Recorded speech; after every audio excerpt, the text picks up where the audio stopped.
Thank you, folks. Thank you. Please welcome back to the Upper West Side, Ben Stiller.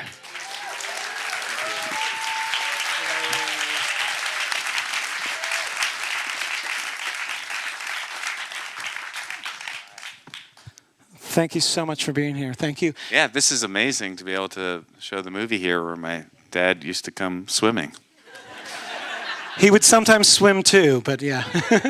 No, there was a lot of swimming. Sometimes without his bathing suit, apparently. That's right. That's famous right. lore. We got to know him really well here. I want to start actually by talking about this is an Upper West Side movie. This is really this movie. I mean, I think those of us who live here, like, yeah, oh, we know that corner. We know exactly where that is. But I also think that that's part of your parents' charm, that they kept it within the community. Yeah, I mean, they were so genuinely Upper West Side New Yorkers. You know, it just was who they were. You know, from an era. You know, the history of New York, and you know, I don't know. I get nostalgic for it even just thinking about it, but because so much has changed in our world, you know, and that is change is what, you know, life is about. But yeah, they were so genuinely attached to this neighborhood and to that apartment, and it was, you know, it was just very much it was their home, and I have amazing memories of growing up here, and it's home. When you guys moved out to LA, were you with your parents? Did you want to go back to the Upper West Side? How did you feel? Well, I mean, we only went out there for a brief period of time. You know, like in the movie, I think things would have been different if those TV series that they had in 1975 had taken off, and they would have spent more time out there. But my mom never got a driver's license, and really disliked LA. But she would come out to stay with my dad when my dad was doing Seinfeld or King of Queens. She would come out, and they became sort of fixtures out at the Chateau Marmont. Similar stories about my dad's bathing attire at the Chateau Marmont pool. It's coast to coast. I'm starting to think that he didn't actually hit his head, but he actually... That was what he was into. I think that was like just sort of like an older Jewish comedian thing, because I had a meeting once with Rodney Dangerfield, who I knew as a kid. He was in the movie for a second, but I had a meeting with him once about directing a movie for him when I was like probably like 30 or something, and it was like at the Beverly Hilton in his suite, and he was in a robe and it was open, and it was. So I just think it's kind of par for the course or something. I'm headed there. Don't go into the men's steam room here at the JCC. Let me tell you that. Let's talk about the movie a little bit. Just first of all, this is your first documentary. How was that different for you in terms? Well, you know, I mean, I love documentaries. I have such respect for the form. It's a totally different process, and of course, when you're making a documentary, you don't really necessarily know. I mean, there's all different ways to do it, but you don't know where it's going necessarily. In this one, I had no idea where it was going. You have to be willing to kind of take that leap and live in that uncertainty of not quite knowing what the movie's going to be about. But this one, you know, is so. It's not like I just wanted to make a documentary about something. It was, you know, it's genuinely. It was like trying to make something. When my dad died, that I felt like I had to do something with all this stuff that he had. And it just felt natural to make a film from it because that's what I know how to do. So the fact there was a documentary was, you know, kind of almost secondary to it. But because I realized that I just had to make something about them. So yeah, but I do love documentaries because I think they're the most emotional experience you can have at the movies because it's real, you know. And it's been strange to do it because it is the first time I've ever done anything where it's like literally, you know, personal stuff that's up there. And that process was kind of a, you know, I think I had years to kind of figure that out, making it. But it's interesting because it's like it's very, you know, private until you release it. The whole time, like I invite people over to my office to look at it as we were making it. We'd have these screenings like once every 4 or 5 weeks to, as the cuts would evolve, to get feedback. And it was still like, okay, I'm showing some people who I don't know, friends of friends, and that was interesting to get their perspective. But then it's a whole other experience to then have it out in the world. And I feel really lucky that it's got to, that Apple Films wanted to put it out and put it on their service, because it's just crazy how many people you can reach. And I've been talking with other documentary filmmakers on some of these panels, and that's one of the toughest things, is just getting people to see documentaries. And you're talking, the work you do with the Disabilities Festival. It's really hard to just get people to. So I feel very fortunate that I was able to just even have a platform for people to see it. But it is weird to have all that personal stuff out there, and of course with my parents not around too. So let me ask you, why is it important for you to make this movie for yourself? Obviously, to celebrate your parents, but why is it important for you for other people to see it? That's a good question, because at first I was just, if I'm being completely honest, I was just making it for my own, need to do something for my parents. And that was the first instinct. And then, of course, when you start making something, then you realize, okay, well, I could just make like a sort of a home movie tribute to my parents and put together their clips and, tell the story of their careers and through all this archival and stuff. But then ultimately it's like, what then? Okay, then nobody's really probably going to watch that except for people who know them and the family. Yeah. And so then, but I didn't even think about that when I started making the movie. But then, as very soon into it, I was like, oh my God, I have to make this something that actually is a movie that has some sort of beginning, middle, and an end. But I didn't want it to be a traditional kind of linear, kind of something that could be, I don't know, like an American Masters or something like that, which would be, focusing on their professional life. Because I didn't think that many people probably would really be drawn to that ultimately too. So it was really working with Jeff Richmond, who's my producing partner on the film, and John Lesher, my producing partner. But Jeff is an amazing editor, and Adam Kernitz, who edited the movie, and Jeff did some editing work on it too. Jeff and I work on Severance together and other stuff as an editor. He's a brilliant... Felt a little Severance. No, What's that? Not at all. Felt a little Severance. Yeah. But Jeff is, I think, brilliant, and we started to just play around with the kind of the language of the movie, and the idea of it kind of felt like, I think it mimicked in a way like the experience I was having, which is like that thing when you lose your parents or you start to delve into nostalgia or your past. You open up a box of old photographs, it just takes you into this other place, but then you kind of like get yanked back into the present. And you kind of go back and forth from that. So I felt like that was kind of what developed in the language of the movie, was sort of that feeling of what it's like to kind of, I guess, what it was like going through the stuff at the apartment.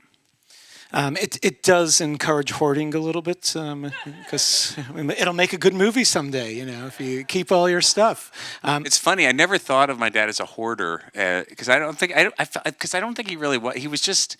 He just like wanted to hang on to stuff, I guess that is what a hoarder. I know. I noticed the scuba stuff, which must have been from his swimming here at the JCC. Stuff, yeah. I mean, that was pre JCC swimming.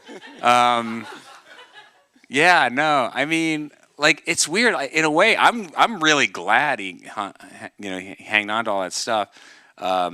My mom was totally about just like flush it away, get rid of it. But I never looked at it that way. But I think in his mind somewhere he thought there was a value to remembering and to keeping it, for sure. And how did you go? You had to go through all this material. Yeah. I mean, I had help with Jeff and Adam once we started working on it to really, because Dawn Eaton and Jody Eisenstein Miracle, who worked with my parents, who were their assistants, executive assistants, and were with them for many years, were amazing and taking care of all of that stuff. And then my dad was older, the last few years of his life, they spent a lot of time cataloging and going through all this stuff. And it's just like it is in the movie. I didn't realize there was so many recordings, audio recordings. It was pretty amazing to find that stuff. Amazing. And I mean, it actually makes it into a perfect movie and allows you to have like great access. I mean, they could have been a great American Masters movie, but the fact that you brought in both such personal material and then your own story and your family within it, I think is a great way to do it. Let me ask you about what you learned. What did you learn that you didn't know before? Well, I mean, I think just hearing some of those recordings of my dad and mom talk, having these discussions, sometimes arguments. I have to say, like some of the stuff, about my dad confronting my mom about her drinking and those discussions that are in there. That stuff I never was aware of. And I think just from a personal perspective as a kid, you have your perspective as a kid of your parents when you're little, where you don't know all the things that go on behind the scenes or what's really going on with them, and you have your perception of it, and it really opened my eyes to what my dad was going through in the relationship with her. I knew that they had tension in those areas, but I never, and they would fight sometimes, but my dad really kind of kept it all pretty tamped down. And I think it all, like I said, I think it all came out like creatively for him.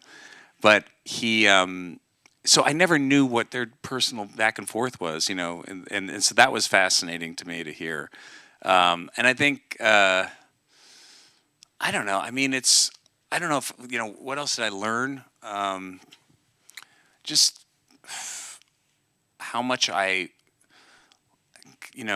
value and love my parents, which I know that sounds pretty maybe obvious, but to have the experience of putting the movie together and trying to figure out what the story was and how that connected with my, the discovery during the process of making the movie that I felt like I needed to be a part of the movie to tell my family's story too in relation to my parents and the connection that my parents, I guess, or the influence that our parents have on us is so strong. And what happened to be going on in my personal life at the time that I was making the movie really coincided with that. And that's kind of probably the biggest thing that hit me. It was like, oh wow, I'm like, my parents really did influence me a lot in my life in terms of my life decisions and my relationships and the way that I deal with my kids too. Again, all obvious stuff, but like really hit me on a kind of an emotional level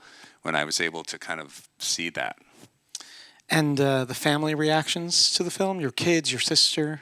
Um, I was going to make a joke, but no, no. I mean, Amy, from the beginning was fully on board, and essential to making the movie to us because I think we share our memories and, we. It's really interesting to me those scenes in the movie where we're looking at footage and kind of having different reactions to it. It's fascinating to me because I feel like in a lot of ways we really did experience so much of that together growing up, and share so many things that only she and I know as brother and sister, which siblings have. But then also to seeing her where she had a different opinion of what was going on. But she has always been completely supportive of it. And the kids and Christine, as I said, as the movie, I was making the movie starting in 2020. Our relationship was evolving. My wife and I, we were separated at the time, so it really was not something that we even were talking about until much later on.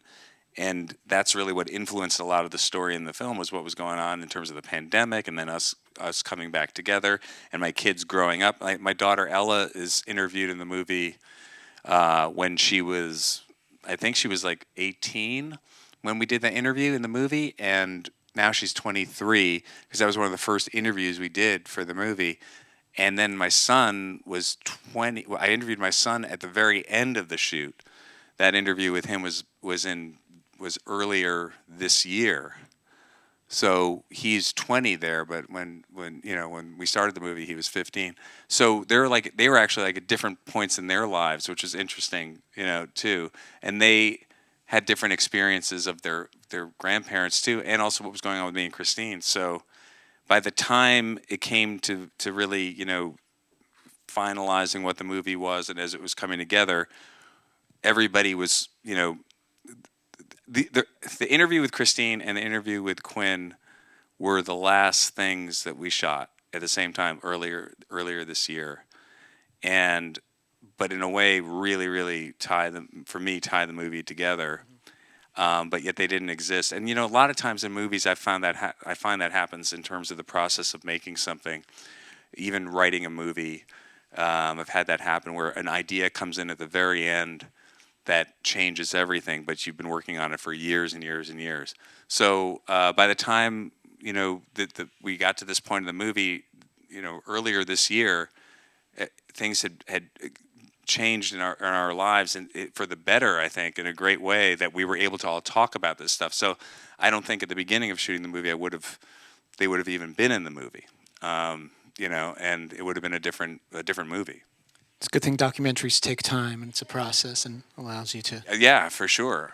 Yeah. go through it and change it. I'm going to ask one more question, then we'll take a couple of questions from the audience. This is your cue, people. Were there things that you felt, I can't put this in the movie? This is, I mean, and you'll share with this audience. tell you all.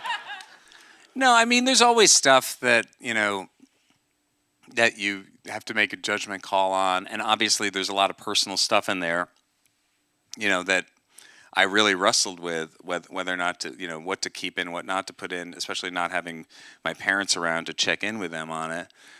So I had to really, think about it. But ultimately, like, the most important thing for me was to try to, whatever it was included, like, to try to find a balance in the film of that would relay what I felt was who they were and the experience of, obviously it's all from my own, this is all from my perspective, it's a very subjective movie, but from my perspective, to try to relay what I felt their relationship was. And so there could have been more stuff that went one way or the other, that was funny, there's really funny stuff, or more, arguing stuff or things like that I didn't want to have too much of that, because I think that would have made it, proportionally, it wouldn't have been right to what their relationship was, if that makes sense. It's yeah, and I think that relationship, I mean, that comes through in the film, and I was saying before we started the film, I was talking about how we don't have that anymore. You don't see couples like that anymore, that perform like that do that kind of comedy, and then their marriage actually withstands it. Yeah, well, I think also, the show business is so different, and what people watch for entertainment, and what they did was, already in the 80s it was going away. Yeah. So, they had to adapt to that too. But it's a time, and show business, there was variety shows and nightclub acts, and it's all like, a lot of it can be, can be kitschy and seem like kind of like dated, but it's also like an incredible art form that that they were doing, that was, I think all of their sketches are so, they're like little, like little plays or something, and they have a lot of emotion underneath them. There's kind of a melancholy about some of them, and they're very emotional. And I just think, people. The other thing that another thing that I enjoyed in making the movie was finding all this archival stuff of these interviews, because I didn't have an interview with them that was like, I'm friends with Fisher Stevens, who's a really great documentary filmmaker, and when I told him I was going to start making this movie, he said, well, do you have like this one interview with your parents, like a core interview that's like an in-depth interview? They do like 60 minutes once or something like that, where you could get all the footage. And I said, they didn't ever do that. And there's no one real interview that they did. But then we started looking at all this archival of like the talk shows, and like Mike Douglas show, or David Susskind, or any of those shows, and what people were talking about on television in the 70s. It was just so much more real, and so much more just honest, as opposed to now when you go on the Tonight Show or something, you're supposed to go on and just be funny and keep it light and fun.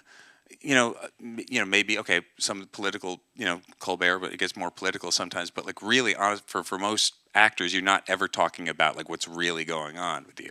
And these interviews that were going on back then, even on like the Mike Douglas show, were like they were talking about real stuff. So that was fascinating to me. Yeah.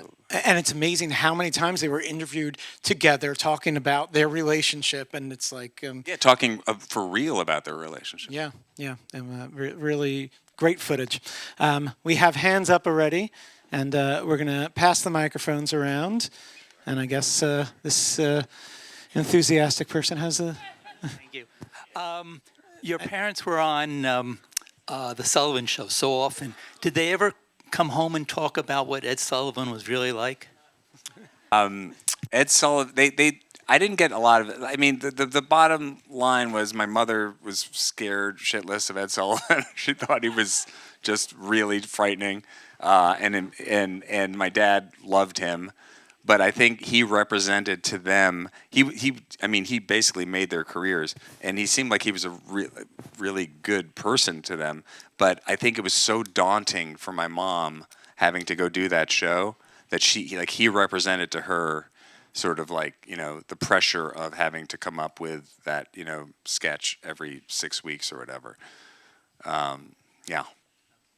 We have another question. There's a question up there. I loved watching your parents and thinking about they were in the 1970s and your mom had this huge career and your dad really was in many ways very supportive of that career.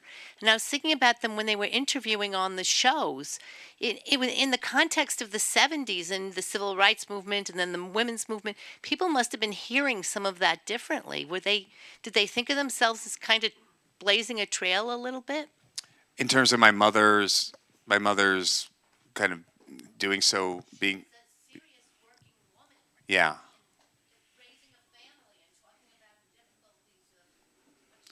Yeah, I mean, I think she was very, it was that time, I think about like people like Bella Abzug and and the ERA and all that, and that was very much, at the time. I think, but I don't ever remember my mom. It was always just like that was just what she did. My mother, she never really was. I mean, I think I remember her speaking at some events and being, she was recognized for that. I think for being, a woman who was really she had a real voice. She was very political. She really, she. I mean, I can't imagine what she would be making of what's going on right now. She would be flipping out. She was flipped out when Trump closed the 72nd Street exit to the West Side Highway to build his building. And she said, he's a putz. This was like 15, 20 years ago. Yeah. I will never vote for him. Yeah. So it's really, I mean, it really is like they were, but she, I mean, they were just doing it, they were doing it, and it was just, that was who they were. Yeah. There's a question up there. Hi, the movie's so beautiful. Thank you. I have to tell you, this is probably 20 years ago. I went to synagogue in Yom Kippur, and your father was sitting 2 rows in front of me. I don't think I atoned very much that year. I was so starstruck by seeing. Did he forget to wear his bathing suit or not? I'm sure he was forgiven for all of that. I'm just wondering if the experience, and I had a similar experience when my parents died, of going through their stuff in the basement and finding all of these treasures. Has it inspired you to be more of an archivist about your own life and to keep recordings and to keep records so that years from now someone will know what you were about? Or to destroy everything. Or to make destroy sure it. they don't Yeah. find out. I mean, not for that purpose, other than I do that, the archiving. I've been doing that for years of my parents' stuff and also my stuff too, or our family stuff, just to have it. And if you have the ability to do that, I think it's a great thing to do for any family. But I don't have some like in my mind like someday my kids will make a movie about me or something, or maybe they will. But but in my mind is my dad always. He was always saying, write it down, write it down. He was always writing about his childhood. When he got older, he was constantly writing stories about just memories he had as a kid and really caring about that, just sort of but that was just sort of his creative process, I think, in terms of just he was always kind of digging deep to his past too. So yeah, I think we have time for one more question. a few more. You got a few more? All right. Security, just hold off. Hi.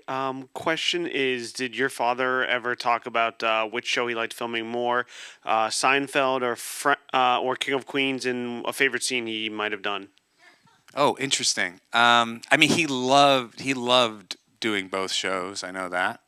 I think I just saw Julia Louis-Dreyfus in L.A. recently, and she was talking about there's a clip that's been on the internet of them cracking up at him like trying to remember his line, and like an outtake that goes over and over again when he says, "You want a piece of me?" to her, and and she was telling me how that's like one of her favorite memories of doing that show was that with him. But he just loved working with those people. He had such a deep working relationship and friendship that he had with the people he worked with. My mom loved working too. They just had no real ego about it. And anybody you meet who knew them, I mean, I get it almost daily, is the feedback from people of how much they cared about their fellow actors, and they would go to see play. We grew up with them going to see plays off Broadway or on Broadway, and they always go backstage, always say hi to the actors. And actors are constantly telling me, your dad and mom came to see me in this little production or this, or told me to keep going. Like real stories that are just, it's amazing to me. So I don't remember like exactly what his favorite moments were, but I know how much he loved and how much he cared about his work, doing that show. He would drill his lines, even though sometimes I had trouble remembering that he would drill them over and over again. And, it was like doing King of Queens. It was like he was doing Shakespeare. He was, he took it at, and which he did too. He did Shakespeare in the Park, and he did theater. I mean, they had an incredible eclectic career when I think about what they were doing in that period in the 70s and 80s and 90s, where they really did so much theater in New York. Real work in the theater, and that is another thing I think that you just like. There aren't people who do all those different things anymore like that, for sure.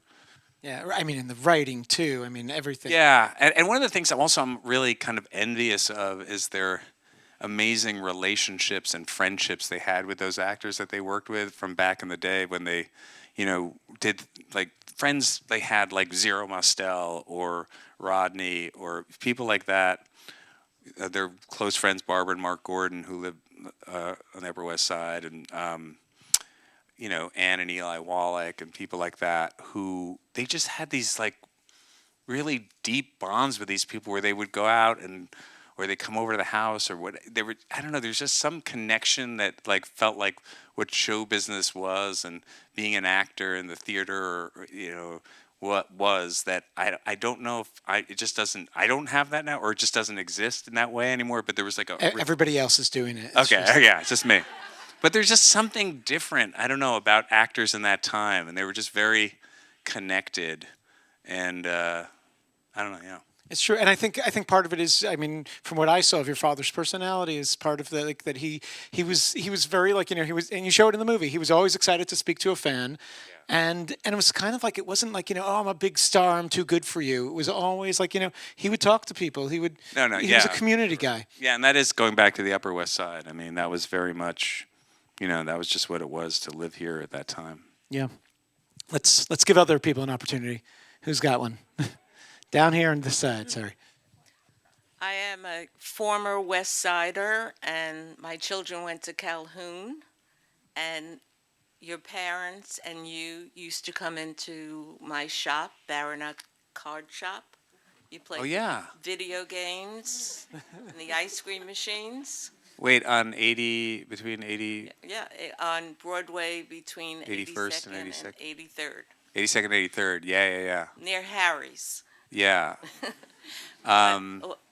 It had the little upstairs area. Yes. As I play. You were very good when play you Zaxxon when there. You came in. Space Invaders. You were very good. But when loved it, our lease wasn't renewed, your mom and dad used to come into the store.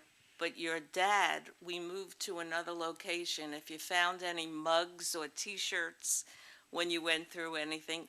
Your dad used to come in and shop.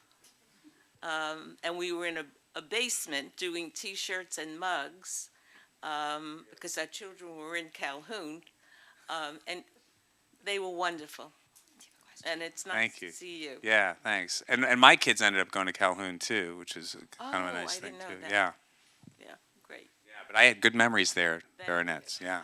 I really appreciated the movie. It was wonderful. And one up there. Hi, beautiful film. I was just wondering, as a director, producer, and then a subject in the film, was it difficult to avail yourself emotionally in those moments where you're going through the apartment? It's a part of you. Did you have the director's hat and the producer's hat on? Yeah, I mean, that's something I learned making the movies, like how much I can suppress emotion. Because, I'm thinking, like, as I'm going around, like, yeah, if I'm filming myself going around the apartment, I should get emotional or something, but, like, it's also like, well, I'm just trying to it's tough. It was tough for me to get in touch with those feelings of grief and, for whatever reason.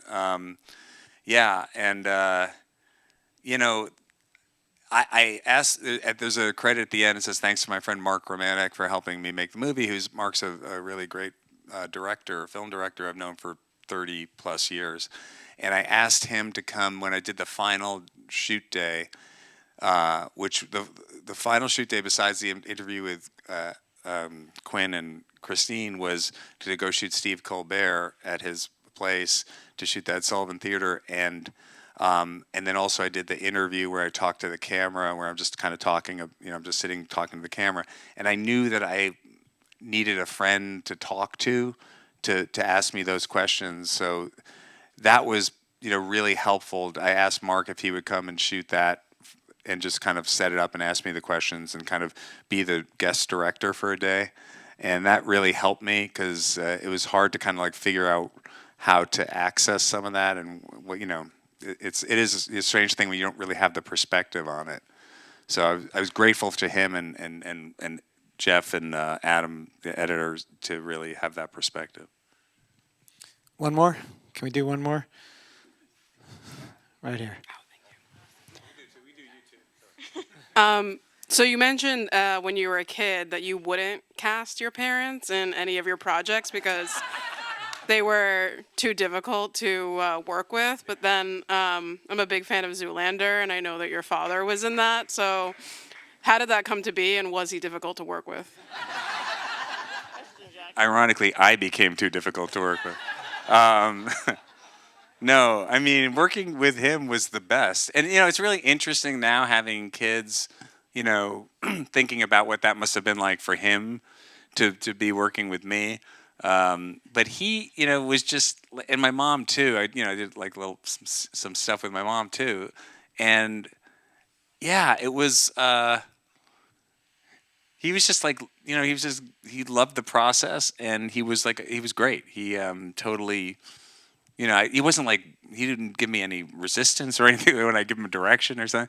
But it was also like, I didn't really have to direct. He's so funny. It was just, he's so funny, and it was so fun to watch him do, be Maury.